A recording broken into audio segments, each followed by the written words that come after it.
Alrighty, so I want to talk to you for a minute about long fangs, yeah, and how unlike every other Space Marine chapter, we are not gypped by what comes in the Devastator box. For those of you who don't know, what comes in the Devastator box is 2 last cannons, 2 heavy bolters, a plasma cannon, I think maybe 2, a multi-melta, and a rocket launcher. That's it. So if you're other Space Marines, you have to field something a little bit like this. 2 heavy bolters, 2 last cannons. And that's all you get. It's all like, well, we're kind of screwed. Unless you buy 2 Devastator boxes, then you can get the 2 last cannons with the 2 other last cannons, which means that they don't suck. But unlike other Space Marines, we don't get gypped by that, because we have this guy.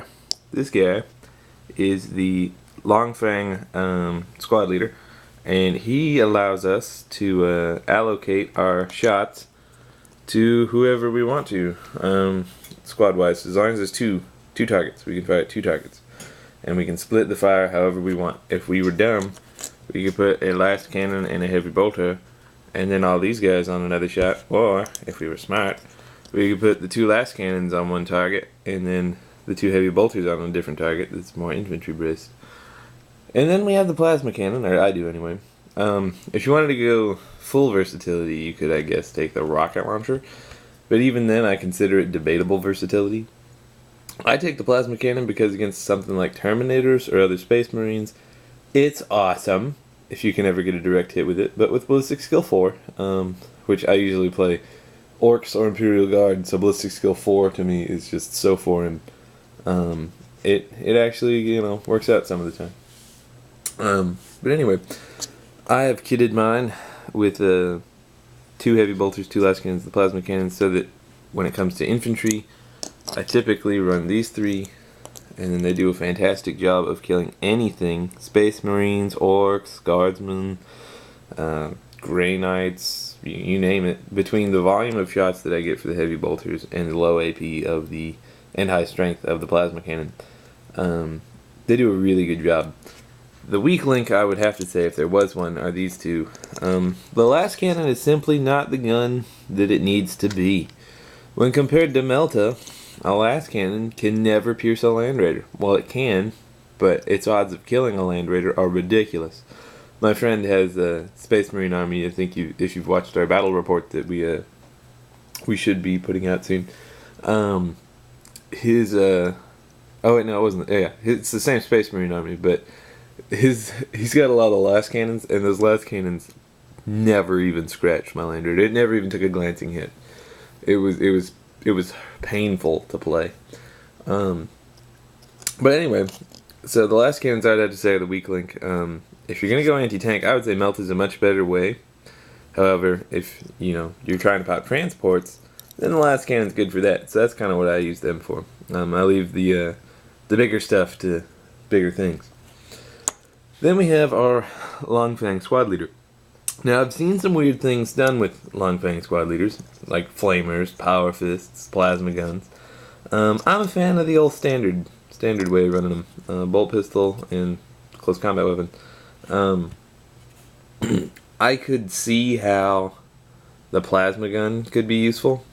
For example, let's say you guys are getting charged by like Grey Knights or something, or Terminators, and you don't want to split your fire between your groups. So the plasma gun, everybody fires at the same unit, and the plasma gun will definitely increase your kill count. And that's cool. But at that point, you've kind of already lost your Long Fangs, in my mind. So typically, he'll never get to fire anything like that, because everybody here's really long range, and you want them putting out as many shots as far away from the enemy as possible. So by the time you can use any gun or weapon you'd give him, it's already a little late for your Long Fangs. That's my logic anyway. Of course, unlike other Space Marines, we are hurt by our small numbers. We cannot take more than this. This is literally all we will ever have is 6 men. 6 guys. All we'll ever get. So when we take shooting, people start dying. Now typically I removed the last cannons first, even though there are more points. They were probably already popped, whatever the hell it is they're shooting at. And you know, that's all that they needed. So I typically will remove the last cannons first. You know, occasionally I will remove the last cannon and a heavy bolter.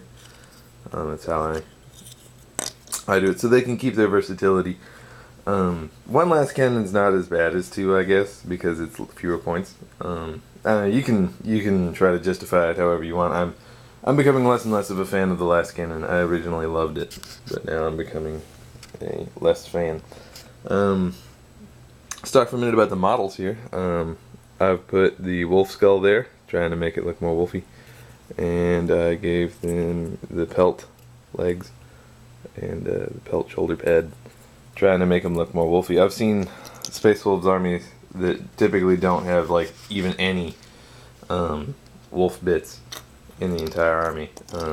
All of my units are extremely covered in wolf bits because I love Space Wolves. I play Space Wolves not because they're overpowered, which, you know, you can make them as overpowered or as underpowered as you want. But I play Space Wolves because I love the way they look, I love the way they feel, I love Vikings, I love Space Marines, I love all that. So to have a Viking Space Marine army, that rapes dick. I'm just saying.